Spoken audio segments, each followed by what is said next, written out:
Hello and welcome back. This is ProTaleDev back with another Dungeon Architect video, and I'll be going over footage that I've already captured in a previous video. However, the problem is that I've tried to upload that video and it was very much corrupted. Turns out that the rendering was completely broken. It took me like 24 hours to render, and then when I tried to upload it, it took days and days.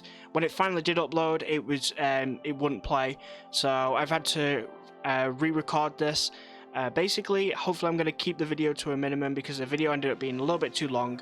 So what I worked on quite a few weeks ago now is the character customization. So a customization room where you can customize the player's colors, skin color, different types of models, choosing them, and potentially the different kinds of weapons and the new styles and stuff. So first of all, let's go into our character customization. Immediately you'll see that we've got a new design that's set up. So there's a brand new design, specifically the left now is much bigger, but it's optimized a little bit more, so the information is a little bit easier to see, and the selection is a bit more crowded in here, and it will match the items that are equipped and selected. We've also got on the right here, we got our specific character model customization, and then at the top we got our XP bar. So the first thing I want to talk about is the left side, which is we can do the same thing as before, which is we can select our different specific potions and we can equip them, and they'll come up here like last time, but obviously it just looks a little bit different.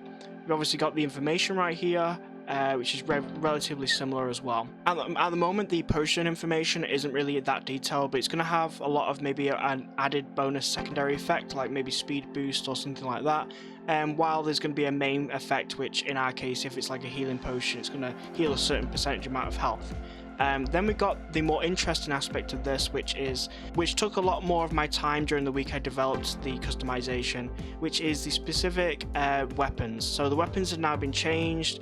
There's a huge amount of alteration and script related work that's gone into the customization of the weapons now. But essentially what we've got right here is we've got new sprites, which credits will be in the description. I believe it's like Medieval More who created these, so I've used them. They didn't request to have them in the credits, but I've put them in the credits anyway. And essentially these are the custom sprites for the weapons. So we have custom names now for all of our weapons, and the actual type will be in brackets. So as an example, we got the Stalker's Talon, which is a dagger, and then if we just scroll a couple of these, like something like Last Laugh, which is a double hammer. Just an example, there's a bunch more, and as you can see when we move through these, you'll see some information. So you'll have the basic information, which is a bit of a short description of what it is, kind of give you an idea of how to use it, what it's going to be mainly used for. And then you have the distance. They actually have the details underneath, which is to start off with the distance, so how close you can use it, the speed at which it swings, if it's a swinging weapon, or if it's a ranged weapon, it's how quickly it can throw, and how quickly it'll travel. And you've also got the damage underneath, which isn't finished on all of them yet, but some of them have been finished, but most of them haven't yet. And we've also got here underneath, obviously, the ranged weapons, so the Flying Striker, which is the throwing knife, and we can obviously scroll through these. They've all got custom names to Windsong's Arrow, which is a crossbow. So a bunch of new weapons that we showed off, I believe, last time.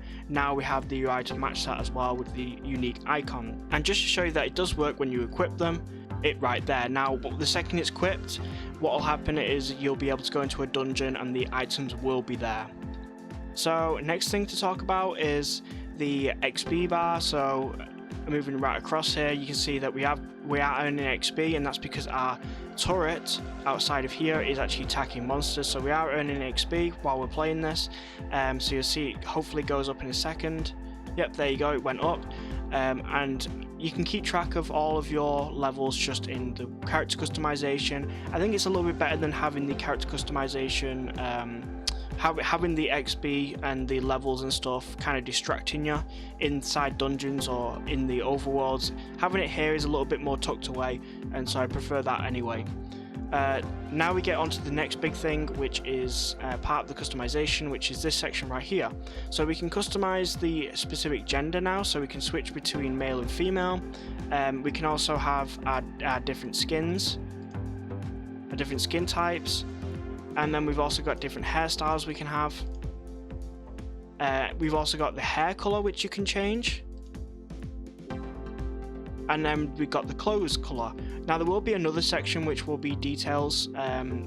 I just haven't gotten time to do it. It's not been a priority. It's really the priorities have been kind of elsewhere, trying to fix the dungeons, which I'll talk about in a minute after the customization. But essentially what you can do here is color changes, but the details will be all the extra potentially clothes or accessories.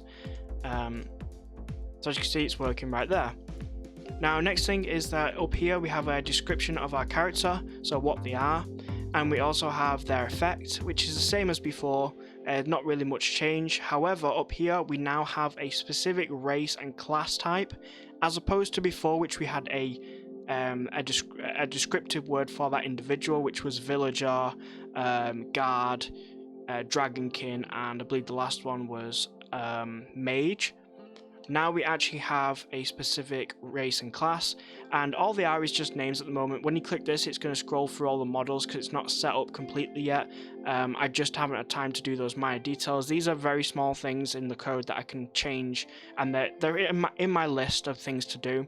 They're just not priorities because they should be relatively quick, hopefully.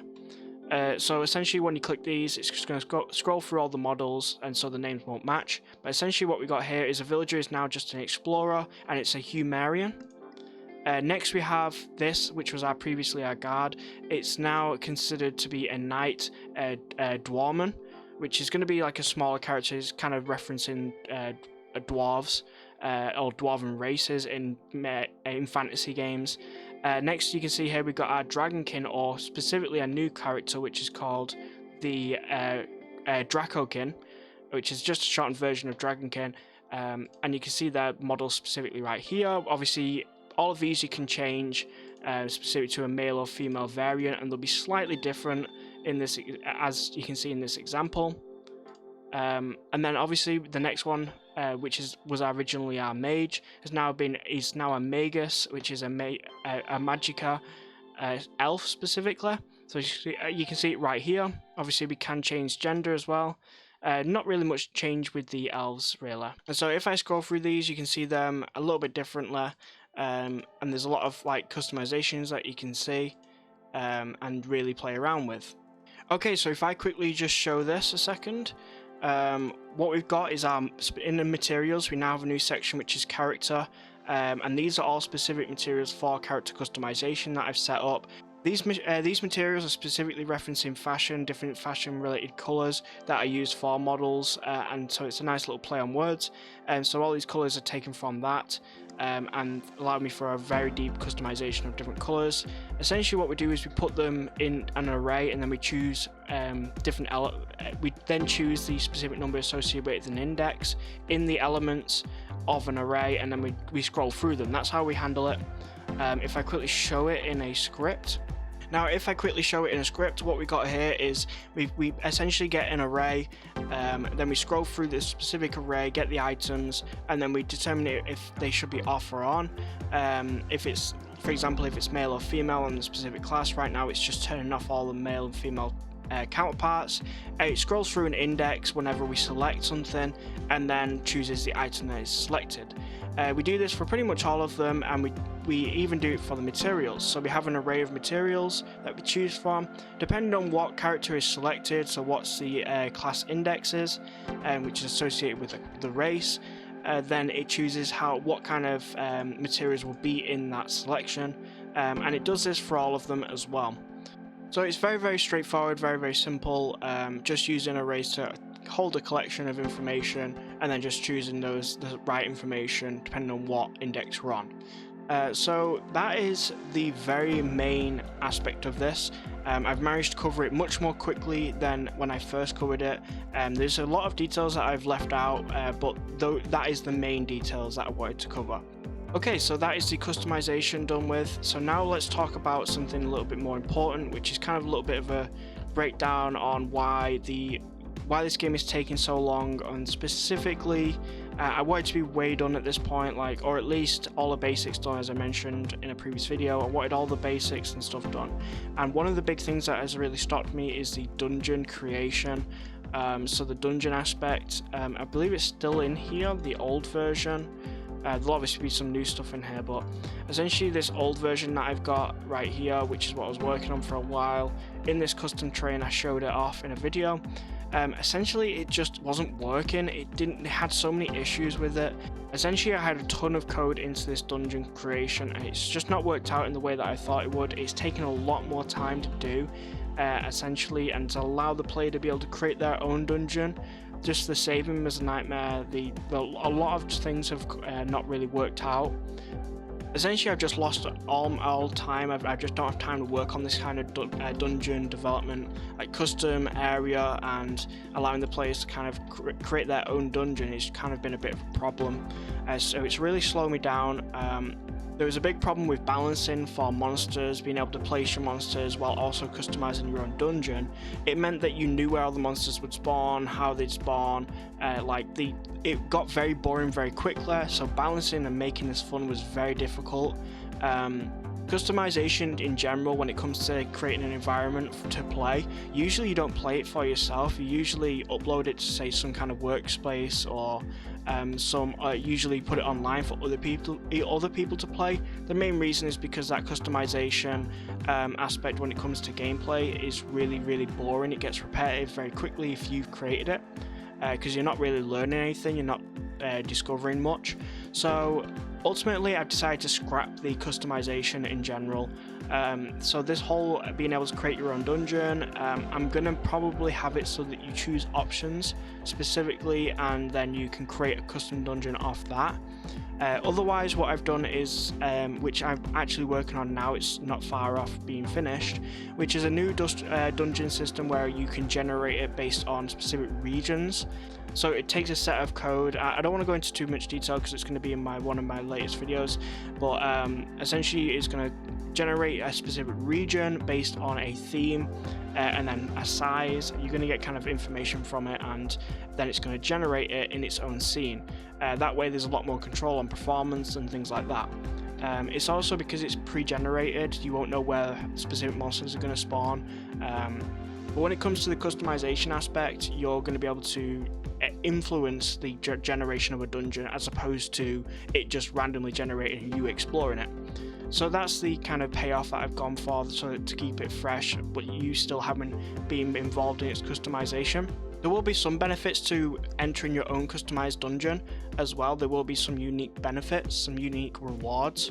But for now, that's all I'm going to talk about for it. I'll let the video that I cover on it kind of explain that. But essentially, just the way that we were doing dungeons before wasn't working. It just wasn't fun for the player, and it really was causing me a lot of headaches. So ultimately, scrap the idea of this custom dungeon presently, where you can sort of create your own rooms and things. Obviously, this means a lot of wasted time on this system has really gone into it. We're talking a lot of hours of me working on this system sort of being scrapped. However, sometimes you got to make those decisions in order to be a little bit more efficient and successful in terms of your idea. I still want the dungeon aspect to be in this game. It has to be in this game, it's the whole part of the name. And so I really have to sacrifice my old idea and really go with this new idea. I think it's going to work a lot better. I can tell already that it's way better than what I had previously, and it's a lot more refined. The coding is a lot better. Obviously I've improved on that customization aspect a lot since working on the dungeon. But that's all I'm going to say about it for now. The rest of the game is perfectly fine. It just needs to be topped up with some parts where there is bugs or just information missing, like I mentioned with the potions and things like that. Just minor things that are on my list of things to do, but they're going to be after all of the basic functions of the game are completed. So once the dungeon is in and once the monsters, you can start killing them and attacking them, and that combat aspect is in, I'll start be moving on to actually finishing those kind of bugs and minor things that need to be finished in the UI and stuff like that. And I'll be really getting this game finished. But the dungeon aspect was really the thing that's the thorn in my side. Essentially, is it's just been taking a lot of time. Ultimately, I had to scrap the current idea and then create a brand new script, brand new controls and things like that. Okay, so that is everything to talk about. Obviously, like I said, I was covering things much more quickly than I did last time I did this video. The video that I did last time was about half an hour to almost 40 minutes long. I've managed to cut it down a little bit better, so hopefully this gives you a bit of an insight. The next video, I don't know if I'm going to skip ahead and maybe just talk about the dungeon aspect, you know, kind of skip ahead a few weeks, just talk about all of the dungeon related stuff. I'll probably speak about one specific type of dungeon and then show it off. I'm actually pretty happy with what it's looking like so far, and so hopefully I'm excited to show that off. So this has been ProTaleDev, and I'll see you next time.